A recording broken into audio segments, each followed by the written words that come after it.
नमस्कार मित्रों, उड़ान स्टडी राजस्थान यूट्यूब चैनल पर आपका स्वागत है।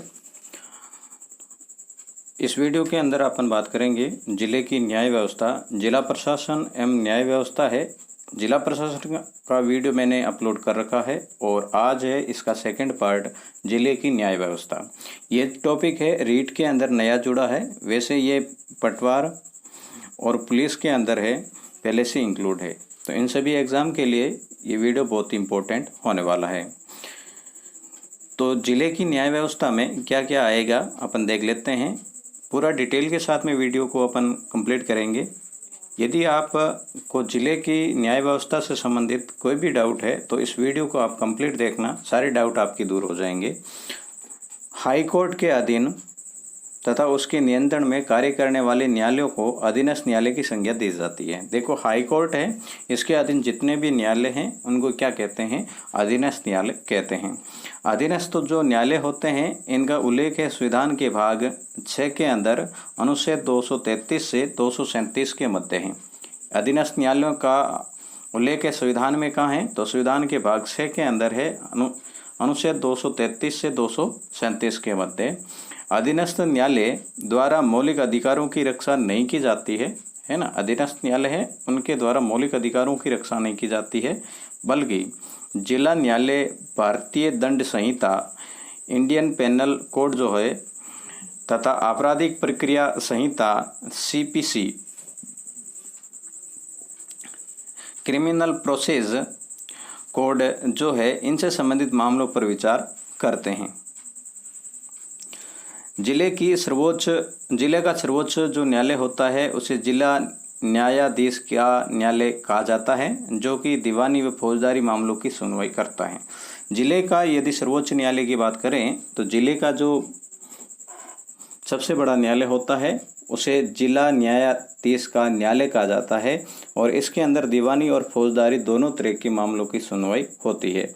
जिला न्यायाधीश द्वारा जब दीवानी मामलों की सुनवाई की जाती है तब न्यायाधीश, देखो यहाँ पर ही इम्पोर्टेंट फैक्ट है, जब जिला न्यायाधीश जो है, जिला न्यायाधीश आपको पता होगा, अपने फर्स्ट वीडियो में देखा है, DM को ही कहते हैं, जिला न्यायाधीश है। यह जो जिला न्यायाधीश है, जब ये दीवानी मामलों की सुनवाई करता है तब है इसे जिला न्यायाधीश कहते हैं, जबकि ये जिला न्यायाधीश फौजदारी मामलों की सुनवाई करता है तब उसे सत्र न्यायाधीश की संज्ञा दी जाती है। फौजदारी के मामलों की सुनवाई करते वक्त सत्र न्यायाधीश और दीवानी मामलों की सुनवाई करते वक्त जिला न्यायाधीश कहते हैं। जिला न्यायाधीश की नियुक्ति कैसे की जाती है? तो अनुच्छेद 233 के तहत जिला न्यायाधीश की नियुक्ति, स्थानांतरण एवं पदोन्नति का प्रावधान है ना। जिला न्यायाधीश की जो नियुक्ति है भारत के संविधान के किस अनुच्छेद के तहत की जाती है? तो अनुच्छेद 233 के तहत, और इसके अंदर ये भी है कि जिला न्यायाधीश की नियुक्ति कैसे हो, स्थानांतरण और पदोन्नति के संबंधित प्रावधान है। ये जो जिला न्यायाधीश होता है इसका राज्यपाल द्वारा उच्च न्यायालय के परामर्श से, अर्थात हाईकोर्ट की सिफारिश पर है इसकी नियुक्ति की जाती है, ठीक है ना। राज्यपाल इनकी नियुक्ति करता है जिला न्यायाधीश की, ये DM नहीं है, इसका ध्यान रखना। जिला न्यायाधीश की नियुक्ति राज्यपाल के द्वारा की जाती है, परंतु राज्यपाल है हाईकोर्ट से है परामर्श जरूर लेगा और उसके बाद में ही इसकी नियुक्ति करेगा। जिला न्यायाधीश की योग्यता क्या होनी चाहिए? किसी भी न्यायालय है उसके अंदर अधिवक्ता के रूप में 7 वर्ष का उन्हें अनुभव होना जरूरी है। न्यायाधीश बनने के लिए क्या जरूरी है? किसी भी न्यायालय के अंदर अधिवक्ता है, मतलब एडवोकेट के रूप में, वकालत करने के रूप में उसके 7 वर्ष का अनुभव होना चाहिए। उक्त अधिवक्ता की नियुक्ति हाईकोर्ट की सिफारिश पर हो।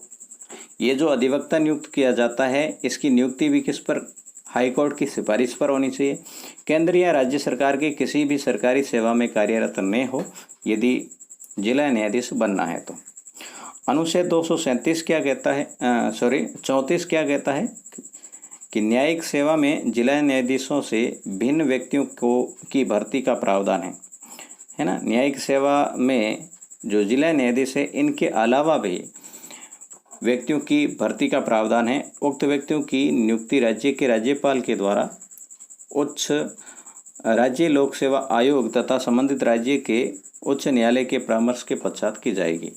न्यायाधीश के अलावा यदि किसी व्यक्ति की नियुक्ति करनी है न्यायालय के अंदर, जिला न्यायालय में, तब राज्यपाल है उच्च न्यायालय से परामर्श लेके राज्य लोक सेवा आयोग और संबंधित राज्य का उस लोक सेवा आयोग से भी परामर्श लेगा और उच्च न्यायालय है उनसे भी परामर्श लेगा और उनके बाद में इनकी नियुक्ति करेगा। अनुच्छेद 235 क्या कहता है कि जिला न्यायालय व उनके अधीनस्थ न्यायालयों पर हाई कोर्ट का नियंत्रण होगा, है ना। जिला न्यायालय है इस पर किसका नियंत्रण होगा? हाई कोर्ट का। जिला न्यायालय जिला न्यायाधीश तथा उसके न्यायिक जो पदाधिकारी है उनके विरुद्ध उच्च न्यायालय में को अनुशासनात्मक कार्यवाही करने का अधिकार है ना। न्यायाधीश है इनके और न्यायिक अधिकारी है इनके विरुद्ध है, हाई कोर्ट है इनके विरुद्ध है, अनुशासनात्मक कार्यवाही कर सकता है। अब बात कर रहे हैं लोक अदालत। लोक अदालत क्या है? बहुत ही इंपॉर्टेंट है, इनसे क्वेश्चन है पुटअप होते हैं। तो ये एक जनता की अदालत है। लोक अदालत क्या होती है? जनता की अदालत होती है और इसमें आपसी बातचीतों के माध्यम से विवादों का निपटारा किया जाता है, ठीक है ना। इनका मुख्य उद्देश्य क्या है? भाई लोक अदालतों को क्यों लगाया जाता है? तो न्यायिक प्रक्रिया को सरल व सहज बनाने के लिए। देखो, कोई भी दो पक्ष हैं, किसी भी कारणवश से इनके बीच में झगड़ा हो जाता है, कोर्ट में चले जाते हैं, तब क्या है कि बाद में इनको ये होता है कि भाई हमें तो समझौता आपस में कर लेना चाहिए। तो ये दोनों ही समझौते पत्र पर लोक अदालत में जाकर हस्ताक्षर करेंगे और फिर है इनका निपटारा तुरंत हो जाएगा। तो जनता को निःशुल्क एवं अविलंब न्याय उपलब्ध करवाने के लिए है लोक अदालत की है वो लगाई जाती है। 1982 ईस्वी में गुजरात में प्रथम लोक अदालत शिविर का आयोजन किया गया था। भारत के अंदर सबसे पहले लोक अदालत शिविर है वो कहाँ लगाया गया? गुजरात के अंदर। कब? 1982 में। 6 अक्टूबर 1985 दिल्ली में प्रथम लोक अदालत का PN भगवती द्वारा आयोजन किया गया। प्रथम लोक अदालत कब लगाई गई? तो 6 अक्टूबर 1985 को। देखो, लोक अदालत शिविर है गुजरात के अंदर 1982 है, जबकि लोक अदालत खुद है वो है PN भगवती द्वारा आयोजित की गई दिल्ली में 6 अक्टूबर 1985 को। 1987 में संसद द्वारा विधिक सेवा प्राधिकरण के अंतर्गत लोक अदालतों को मान्यता दी गई। लोक अदालतों को मान्यता कब मिली है? तो 1987 के अंदर मिली है, ठीक है ना। 1987 में। लोक अदालत का गठन कैसे किया जाता है? तो सर्वोच्च न्यायालय, उच्च न्यायालय तथा जिला न्यायाधीशों में इनकी न्यायालय है इनके अंदर है इनकी मतलब गठन किया जाता है। लोक अदालतें कहाँ लगाई जा सकती हैं? तो सुप्रीम कोर्ट, हाई कोर्ट और जिला न्यायालय, है ना, जिसे सत्र न्यायालय कहते हैं, अधीनस्थ। क्षेत्राधिकार इनका क्या होता है? लोक अदालतें हैं इनका क्षेत्राधिकार मतलब कौन कौन से मामले को ये निपटारा करती है। सिविल है, आपराधिक है या राजस्व संबंधित जो भी मामले होते हैं इसको है लोक अदालतों के अंदर लाया जा सकता है। कोई भी वाद लोक अदालत में तभी लाया जाता है जब दोनों पक्ष उसके लिए समझौता कर संयुक्त आवेदन करें। लोक अदालत में मामला कब जाएगा? कि दोनों पक्ष, मैंने अभी बोला था, दोनों पक्ष है समझौता कर लेते हैं और समझौता पर हस्ताक्षर कर लेते हैं, तब उनका मामला है लोक अदालत में पहुंचाया जाता है। इसका निर्णय दोनों पक्षों के लिए बाध्यकारी होता है। देखो, लोक अदालत का जो निर्णय होता है ये दोनों पक्षों के लिए, क्योंकि उन्होंने समझौते पर हस्ताक्षर कर रखा है, और दोनों के लिए क्या होगा? वो बाध्यकारी होगा, जिसके विरुद्ध अपील भी नहीं की जा सकती है ना। जब बाध्यकारी है, लोक अदालत जो निर्णय देती है समझौते पर और उसको है इनके विरुद्ध अपील नहीं की जा सकती है, इनके निर्णय के विरुद्ध कोई अपील नहीं की जा सकती है। वर्ष 2002 से रेलवे बैंकिंग के अतिरिक्त, रेलवे और बैंकिंग, देखो इस दोनों को आप ध्यान रखोगे, रेलवे है और बैंकिंग है, इन दोनों के अतिरिक्त जितने भी जो मामले होते हैं उसको है लोक अदालत में लाया जा सकता है, जिससे संचार, सफाई, पानी, बिजली, परिवहन इत्यादि मामलों को लोक अदालत में लाया जाता है। इसके बाद में बात कर लेते हैं बहुत ही इम्पोर्टेंट फैक्ट की ग्राम न्यायालय, है ना। ग्राम न्यायालय क्या है? जिसको प्रचलित भाषा में लोकप्रिय नाम है मोबाइल कोर्ट, इसके नाम से भी जाना जाता है। इनका उद्देश्य क्या होता है? तो ग्रामीण क्षेत्रों में लोगों के दरवाजे तक न्यायिक उपलब्ध है सुनिश्चित करना। देखो, ग्राम न्यायालय का मुख्य कार्य तो यही है कि जो ग्रामीण क्षेत्र है, जो कि किसी कोर्ट के तक नहीं जा सकते हैं, उन तक है न्याय उपलब्ध करवाना है। ये लागू कब किया गया? जब ग्राम न्यायालय है तो ग्राम न्यायालय अधिनियम 2008 के तहत इसको लागू किया गया 2 अक्टूबर 2009 को। बहुत इंपॉर्टेंट है, इसको आप ध्यान रखोगे। 2 अक्टूबर 2009 को है ये लागू किया गया था ग्राम न्यायालय अधिनियम 2008 के तहत। प्रथम ग्राम न्यायालय है 27 नवंबर 2010 को जयपुर जिले के बस्सी से प्रारंभ किया गया। प्रथम जो ग्राम न्यायालय है ये कहाँ से प्रारंभ किया गया, कब प्रारंभ किया गया? तो इसको देखो, ग्राम न्यायालय जो है मोबाइल कोर्ट है, ये लागू कब किया गया कि भी किसी भी क्षेत्र में ग्राम न्यायालय लगाया जा सकता है 2 अक्टूबर 2009 से। और प्रथम जो राजस्थान के अंदर ग्राम न्यायालय स्थापित किया गया वो था 27 नवंबर 2010 को। कहाँ पर? बस्सी, जयपुर के अंदर। प्रत्येक पंचायत के खंड स्तर पर इसको स्थापित किया जाता है। ग्राम न्यायालय कहाँ स्थापित किया जाएगा? प्रत्येक खंड स्तर पर स्थापित किया जाता है। सिविल तथा आपराधिक दोनों तरह के मामलों की यहाँ पर सुनवाई करने का अधिकार है। इसके न्यायाधिकारी की नियुक्ति उच्च न्यायालय के परामर्श से राज्यपाल द्वारा की जाती है। जब ग्राम न्यायालय है, इसके अंदर जो न्यायाधीश होता है, इसकी नियुक्ति है वो कौन करता है? हाई कोर्ट के परामर्श से राज्यपाल के द्वारा की जाती है।